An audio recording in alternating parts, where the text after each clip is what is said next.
The University of Louisville empowers students with over 50 fully online degrees and certificates in areas like business, public health, social work, engineering, and more. Flexible coursework allows time to focus on all of life's priorities. Learn more at louisville.edu/online.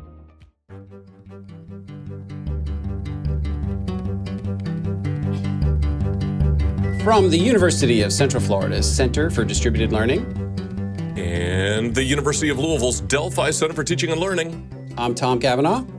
And I am Kelvin Thompson. And you are listening to Topcast, Teaching Online Podcast, or potentially watching. Or potentially reading.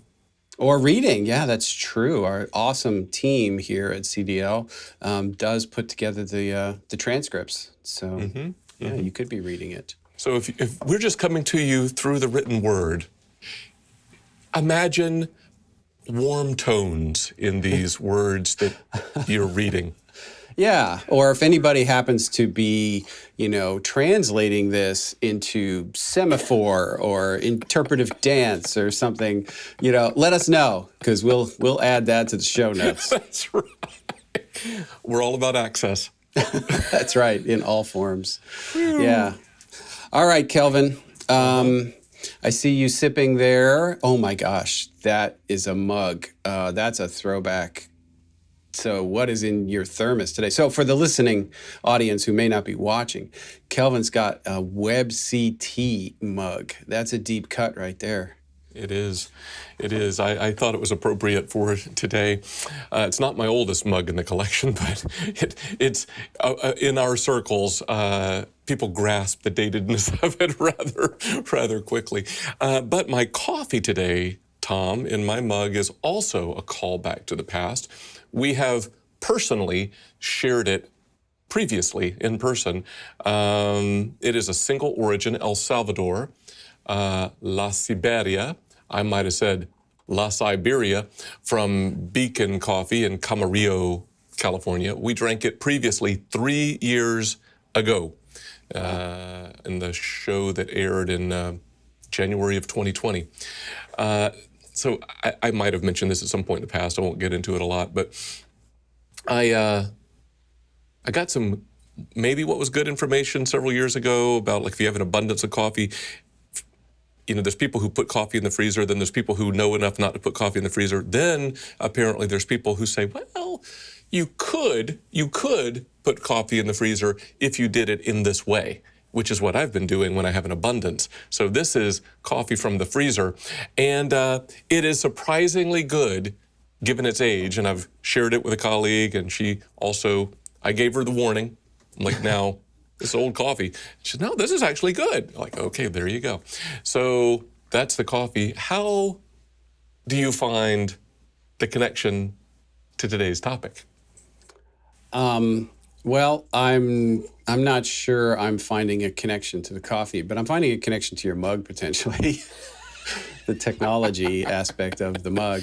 That's right. That's right. I don't know. Maybe elucidate me on what you're thinking as far as the coffee connection can be. I threw in the mug for bonus just for that reason. Callbacks to the past and pros and cons, positive benefit of something like your freezer coffee tactic, but people might be questionable and it might not work, right? So that was my shot at it. Okay, I think I get it.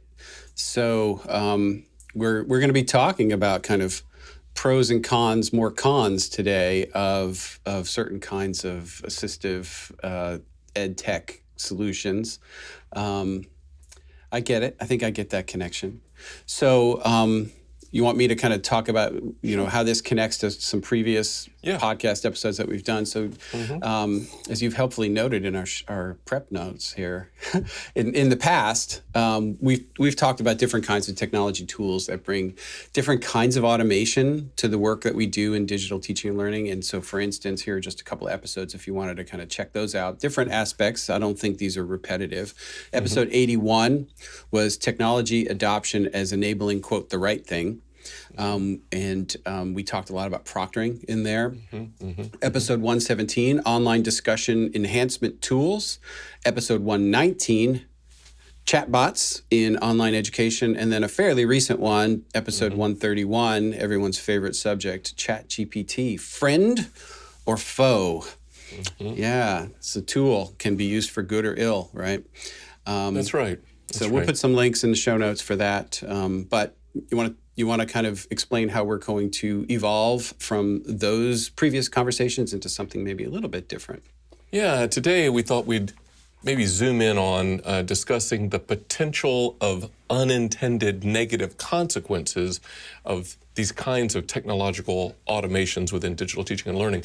In fact, back in one of those episodes that Tom just mentioned, episode 119 about chatbots, we quoted Dr. Yuta Treviranus from Ontario College of Art and Design University, who was the recipient of the 2022 Women in AI Award, as saying on a call that I had as a board where we were both present, she said, disability can be defined as a divergence from the average. More automated approaches tend to amplify the average, with the implication that that could then disadvantage folks who are on the more of the trailing edge of the bell curve, so to speak. So in that episode, we also then noted the greatest good for the greatest number is an understandable principle that is a hallmark of our digital teaching and learning work, but we got to guard against the systematic exclusion of any human differences as we carry out our work. And that's kind of really the direction we want to explore in looking at the potential unintended negative consequences of automations within digital learning. And there's all kinds of automations. Yeah, I mean, obviously, there's an awful lot of talk about ChatGPT, and I've read an awful lot about sort of bias built in there, whether it's, kind of perspective, lack of, just the data set it's pulling from is limited, political bias I've read about in ChatGPT. So there's like all kinds of bias that's in there. And so in the work that we do with students, how do we ensure that we are doing the greatest good for the greatest number, but we're not, leaving behind the individuals who might be sort of a couple of standard deviations off that mean? Yeah, we've been, I hope this comes through as a theme. It sure feels like it has been when we talk about things anywhere close to this, and maybe even in online teaching and learning in general, Tom. I feel like we've tried to lean into the human, right? That this is not about, we even joked about in that Chat GPT episode, right? You could have the discussion forum created by generative AI and then feedback given by generative AI, and like how horrible and dystopian that would be. But we want to lean into human affordances, right? Right. We just get our popcorn and watch the machines talk to each other, I guess. That's right. Yeah, that's right. And back in that one of those episodes that you mentioned, episode 81. I threw in something there. I went back and looked. One way of examining critically the tools available to us as online learning leaders is to consider what right thing those tools enable or prevent. So part of our job is to identify and promote right things from both a strategic and a moral perspective. And so that's just the flip side, right? What we're talking about today is just the flip side of the benefits. We're looking at how do you mitigate the negatives. Yeah, it sort of puts me in mind of something that we've worked on here when it comes to kind of our learning analytics initiatives, and I even think back to the work we funded for a senior researcher from our data mining institute to kind of look for patterns and create a predictive model so that we could anticipate the students who might need extra supports, supplemental instruction, whatever it might be. And at the end of the day, and I think I've talked about this in the past on this podcast, but what he found was that the biggest predictor of success was actual performance. So it was like GPA was a predictor of success. How you performed on graded activities in the course was a predictor of success.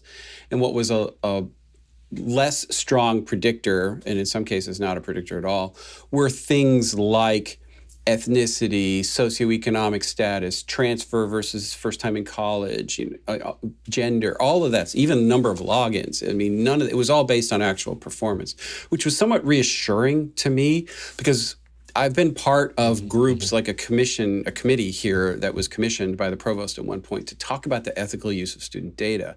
Yeah. And it was run by our institutional research office, or chaired by them. And we talked about things like, we want to help students. And we know that students from lower socioeconomic backgrounds tend to come in less prepared or struggle. So let's help them by putting in predictive kinds of solutions. But you're making assumptions that are based on a bias before the student even has a chance to show you what they can do. And it could potentially be detrimental to some students if you're not really careful. You don't want to make assumptions or profile students based on some ethnic or demographic or socioeconomic characteristic. You want to judge them based on what they did. So I was gratified by that research that was resulting. But it's a snarly thing. I'll use a Kelvinism, because you want to help. But you also want to be really careful about how that data could potentially be misused, intentionally or not. Yeah, I mean, like I think that's well said, right? So the fact that researcher went looking to see, right? I mean, so okay, here's what we found, but we went looking because there's hypothetically vulnerable subpopulations. So let's see if they've been disadvantaged. And that's true, I think, even back in the early days at UCF with Dr. Chuck Jubin, Dr. Patsy Moskal, early on in that impact evaluation work for distributed learning, are any vulnerable student subpopulations disadvantaged by online courses, let's say, and indeed no, and since then, in subsequent years, we've seen through publications from like our colleague Dr. Tanya Justin and others, we see that there are benefits quite often to intentional design as enacted in online courses for everybody, but especially folks who come in maybe underprepared or from those vulnerable subpopulations. They got built-in scaffolding. But I think you're right. Don't just assume and do no harm. You mentioned like online proctoring and some of the documented. I think you mentioned generative AI and some of the documented bias there. There are some studies that I've seen. There's one that came out of a research group here at U of L with automated proctoring and some built-in bias there. We'll put a link in the show notes. But even things like, you were talking about analytics, like the almost embedded kind of analytics inside of our tools that kind of give us transparency as instructors about, well, what's going on, summarizing, right? There's an Oxford University affiliated research group that has a line of inquiry around the ethics of algorithms that's worth exploring. We'll throw that in the show notes. And to that point, just yesterday, I kid you not, we have a faculty professional development cohort going on right now here, and I saw like one of those facilitative messages from one of our team members, program manager Robin Zarnd here, who was just so transparent, modeling the thoughtful use of that kind of embedded stuff. I'll just give you a taste of it. She says, the LMS uses some AI algorithms, and while this information is helpful, I want to point out that language-based AI algorithms can present some equity concern, especially for English language learners and students who are not familiar with traditional academic speak. And so she's very transparent about what's available and what she's doing with it. And I thought, well, that's helpful, right? You can it kind of pops the hood metaphorically for the faculty who are coming into this experience about the support of teaching through these digital tools and modeling that, right? Nobody wants to be othered. Yeah, that's interesting, especially as we look at AI and generative AI is not going away. Right. And I think you and I are both of the philosophy that lean into it, teach students how to use it effectively because it's going to be part of their professional workspace going forward. And so, there's this whole new profession of prompt engineering. And apparently it's highly paid because if you can save some corporation, several millions of dollars a quarter, then you're worth several $100,000 a year to just figure out how to prompt the AI to maximize efficiency. But if you're not a native English language speaker, tuning that prompt and being able to, extract all the possible efficiency that you can out of those AI, whatever the results might be, is going to be really hard. So I can see that. That's interesting. You mentioned proctoring, and that might be, we might as well go there, right? Because that is the area where there is so much. Just get on Twitter and start like hashtag proctoring or something and look at the discussions. There is an awful lot of hatred for online proctoring tools, especially those that are automated, because in the past, as the technology has evolved, there have been some really, unsavory sorts of results. I'm not saying any of it was intentional, but just because the technology wasn't up to speed yet. So, like, for example, there have been things where people with darker skin were unable to be recognized properly by the video algorithms. That's not good, right? And how do you mitigate just a normal, somebody looking off screen or scratching their head or something, and now suddenly they're flagged for potential cheating? That's not cool, and it creates such test anxiety for some students that that they can be even debilitating. I know for some. So that's an area that I think we're going to have to get our arms around. I don't think online proctoring is going away. So how do we, as I think you said, mitigate some of these issues to ensure that it's being used ethically and effectively? Yeah, no, that's right. You talked about prompt tuning, prompt engineering, whatever. I think one commonality to all of these kind of automated, maybe we could even say algorithm-based or algorithm-influenced kind of tools, is the training, right? The what's the basis, right? And this is back to Dr. Yuta Treviranus's quote that I shared, right? That we tend to look at kind of the average or whatever, and then deviations are left out. So how do we widen, the scope of like the training inventory database, whatever, so that we don't have that, like this research group here that did this study about online proctoring.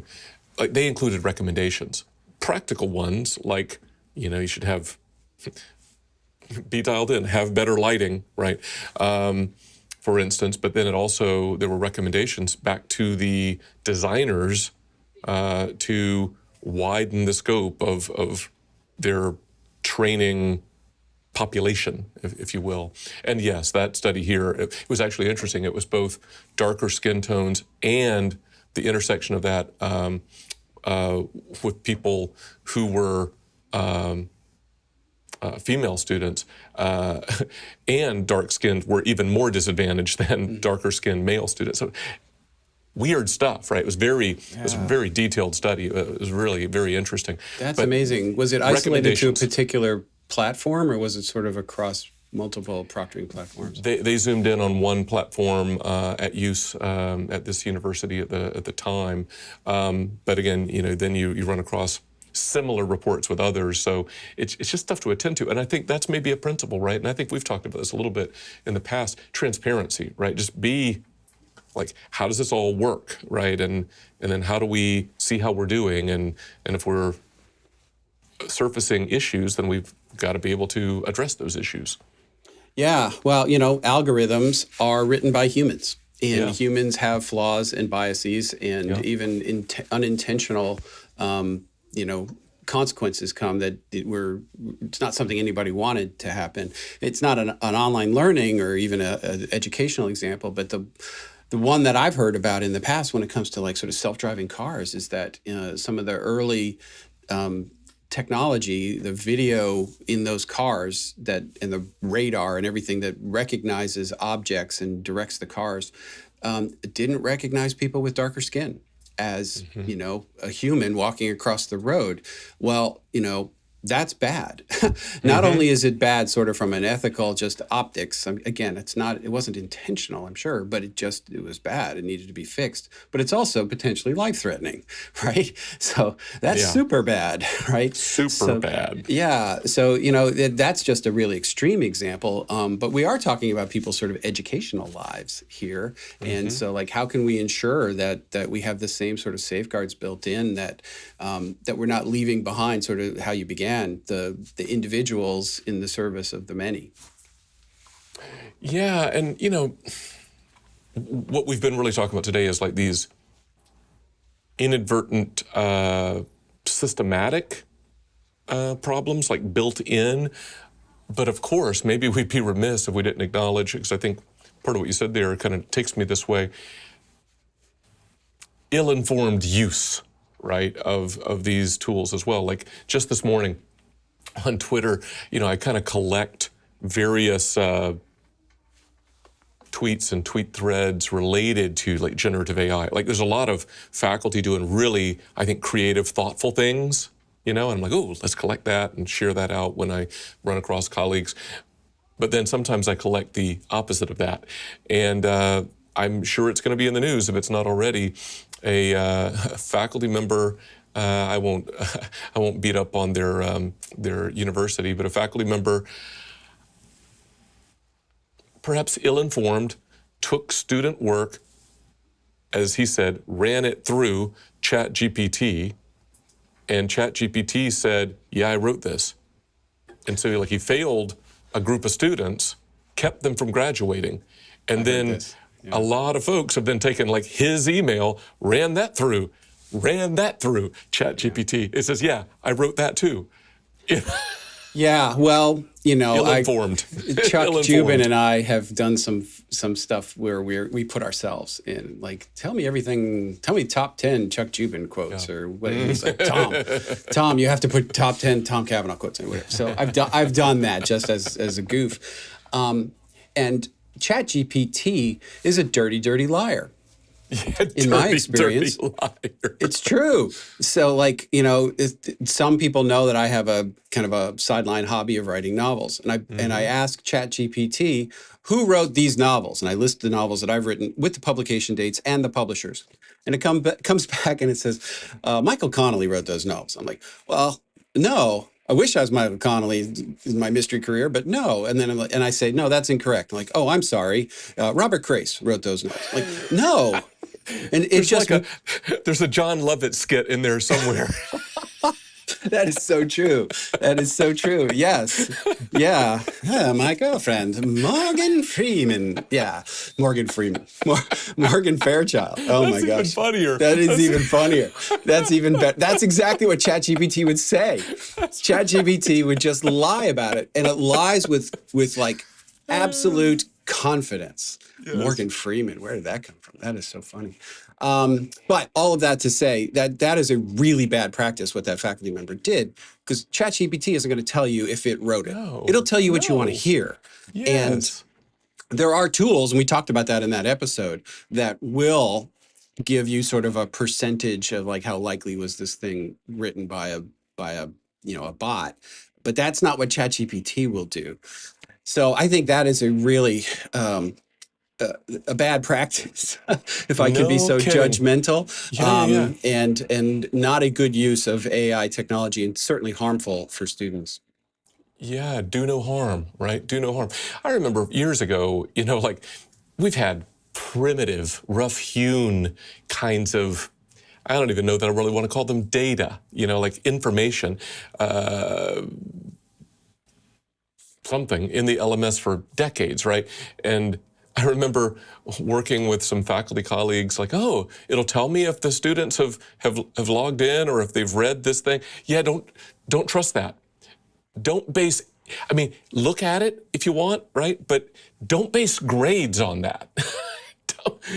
don't take some indication, on a dashboard, especially back then, and make any kind of interpretations that are going to negatively affect students with it. No. By the way, here's a bonus one. You mentioned the generative AI detection tools. Ran across, we'll throw it in the show notes, pre-publication study. Those tools disadvantage non-native English speakers, right? So there are traits in the writing of non-native English speakers that give more false positives that like, oh yeah, this was generative AI. Yeah, I've also heard several anecdotes, even from a faculty member here, that they put an old paper that they wrote, an old chapter, an old journal article or something into one of these detecting tools, and it comes back, oh yeah, this was written by a bot. And clearly it was not. It was written 10 years ago by a faculty member for some academic journal. So those are not 100% reliable, and got to be careful in the accusations you're leveling at students. Based on some of those reports, the technology probably will improve, but so will the AI, the generative AI. So anyway, it's a new frontier, and just like any new technology, I think we're going to have to make sure that we balance the ethical use of it, along with the kind of blue sky opportunity that is in front of us. Kind of keep ourselves grounded a little bit while we continue to try to take maximum advantage of these tools. Yeah, I think that's right. Maybe two quick additional shout outs as we begin to think about wrapping up. One, our dearly beloved producer Tim shared with each of us this New Yorker piece, which I thought was quite thoughtful, about AI. And there, I think a big idea is we can sometimes look at these tools very naively, almost like magic, right? There, the author of that article kind of talked about like genies, or, it's like magic. And that's dumb. We have to kind of understand a little bit about what's going on. And as you said, the technical euphemism these days is hallucinations of the generative AI writing tools, right? Because all they're doing, I try to ground myself in this. We've been for several years, you're typing something and you go, I hope this note finds you well, right? Because it's anticipating what you're going to write next. You're like, don't help me, right? But sometimes you go, all right, fine, help me. That's all this is doing. So it doesn't know anything, and with the exception of like connecting generative writing AI to like active web data, like Bing, integrated with GPT-4 or something. It doesn't know anything. It doesn't have access to anything other than just what you're typing in there. It's just really good at predicting what the algorithm is anticipating you're going to write next. That's all it's really doing. It's just it's helpful, right? But so you have to understand that to know it isn't magic, right? Run it through ChatGPT isn't doing anything. It's not making any kind of determination, really. No, and the thing that just I said it before, but I'll just underscore it. That so hallucinate is a fun word. I call it lie. I know. So ChatGPT will not just lie, but lie with just such bold confidence that it's almost compelling and endearing, and it's just complete lack of any sort of credibility. Well, we're just anthropomorphizing the heck out of this whole class of technologies. Yeah. That's right. The other shout out is when we listed these past episodes that we're doing callbacks to, I neglected one, and that was back in episode 46, empowering humans through learning analytics. And what makes that come to mind is we pulled together some resources back then about the thoughtful use of data and analytics. Like there was this, I think you knew something more about this than I did at the time, like the Asilomar convenings and so forth. There were some of that stuff useful to go back and look at and frame our use and understanding of these automated tools, I think. Yeah, that was actually a really good discussion with a lot of really, I thought, thoughtful people across the space. All right, cool. You want to land the plane? I will try to line it up and get it on the ground. So we might say that a key aspect of what we call digital teaching and learning is the use of technology tools to support effective teaching and learning. However, usage of these tools without understanding and mitigating the potential unintended negative consequences there's a lot of words that we could, generative AI could anticipate what I might write next. You can fill in the blank. What is it? Doing this stuff without understanding and mitigating we'll just leave it at unwise. It's unwise. It is unwise. Yes, I think that's fair. We need to keep all that in mind as we go forward. Awesome. Well, a very thoughtful conversation, and probably one we may revisit in the future as technology continues to advance. So, Kelvin, until next time, for Topcast, I'm Tom. I'm Kelvin. See ya.